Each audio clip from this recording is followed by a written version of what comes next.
আসসালামু আলাইকুম গাইস, কেমন আছেন আপনারা সবাই? আপনাদের জন্য আমি গুড়ের একটা পায়েসের রেসিপি নিয়ে আসছি। দেখুন, প্রথম দুধটি আমি চুলার মধ্যে বেশি করে গরুর দুধ দিছি। এখানে গরুর দুধটা আমি সুন্দর করে চুলায় দিয়া এখন আমি চালটি কিন্তু কলার চালটি আমি অনেকক্ষণ আগে ভিজাই রাখছিলাম, আর নরম হয়েছে করে হাত দিয়ে ডইলা আদা ভাঙ্গা করে আমি পোলার চালটি এখন দিয়ে দেবো সব ডাইলা এই গুড় ইয়ার সাথে, দুধের সাথে। আর সুন্দর মতন এই দুধের সাথে দিয়ে আমি কিন্তু এখানে কোনো পানি দিব না, কারণ এই দুধটা দিয়েই কিন্তু এই পোলার চালটা সুন্দর মতো সিদ্ধ হয়ে যাব আর রান্না হয়ে যাব। তা আমি দেখুন এখানে গুড়টা দিয়ে চুলাটা জ্বালাই দিছি, সুন্দর করে দুধটা করে জ্বালাই দিছি। জ্বালাই এখন ভালো মতন লাড়া দিয়া তারপরে কিন্তু আমি করবো, রান্না করবো।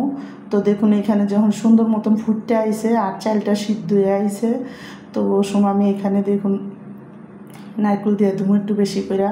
তো নারকেলটা কুড়াইয়া রেখে দিয়েছিলাম, টাটকা নারকেল। তো নারকেলটা দিয়ে দিলাম, দিয়ে কিন্তু আমি এখন গুড়টাও দিয়ে দিব।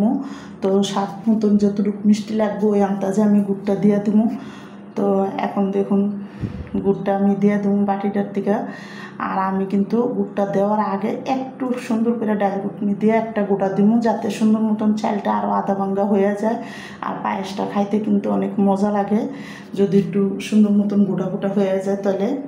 তো দেখুন যখন হয়ে গেছে এখন আমি কিন্তু আদা ভাঙ্গা হয়ে গেছে পরে এখন আমি গুড়টা দিয়ে দেবো। তো দেখুন আমি এখানে একবারই গুড় লইছি, কিন্তু আমি পুরো গুড়টা দিয়ে নেই, লাগলে দিমো। আমি এখানে একটু চিনিও দিব, গুড়ের সাথে একটু চিনি দিলে মিষ্টিটা ভালো মতন বোঝা যাবে। এটা খেজুরের গুড়, তো খেজুরের গুড় দিয়ে মনে করো নিয়ে করলেও একটু হালকা চিনি দিব আমি এখানে 2-3 চামচ। তো দেখুন এখানে গুড়টা দিয়া গুড়টাকে ভালো করে মিলাইলাম এই পায়েসের সাথে মিলাইয়া, কিন্তু এখানে আমি এখন সুন্দর করে লাড়া দিছি। দেখুন পায়েসের সাথে আমি দেখছি মিষ্টিটা কীরকম হয়েছে।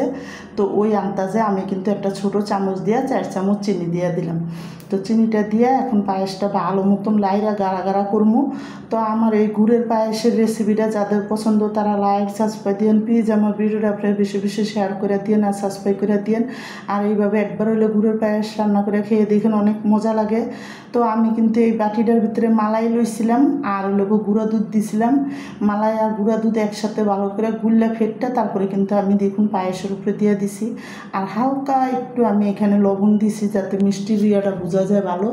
তো দিয়ে কিন্তু এখন গুড়টা সুন্দর মতন আমি এই পায়েসটা রান্না করবো। তো যতক্ষণ একটু গাঢ়া গাঢ়া না হয় ততক্ষণই আমি দেখুন লাড়তে লাড়তে দেখুন, যখন দেখুন যে পায়েসটা সুন্দর মতন গাঢ় গাঢ় হয়ে গেছে তখনই আমি নামাই দেবো। আর আমি কিন্তু এখানে কোনো কিশমিশ বাদাম দিই নাই, কারণ গুড়ের পায়েস এইভাবে গুড়ের গ্রানটাই অনেক ভালো লাগে, এই জন্য কিন্তু আমি অন্য কোনো কিছু দিই নাই। আপনাদের যে যেমন যেটা দেওয়ার দিয়েন, কিন্তু আমি দিই না। তো আমার দেখুন গুড়ের পায়েসটা রান্না শেষ।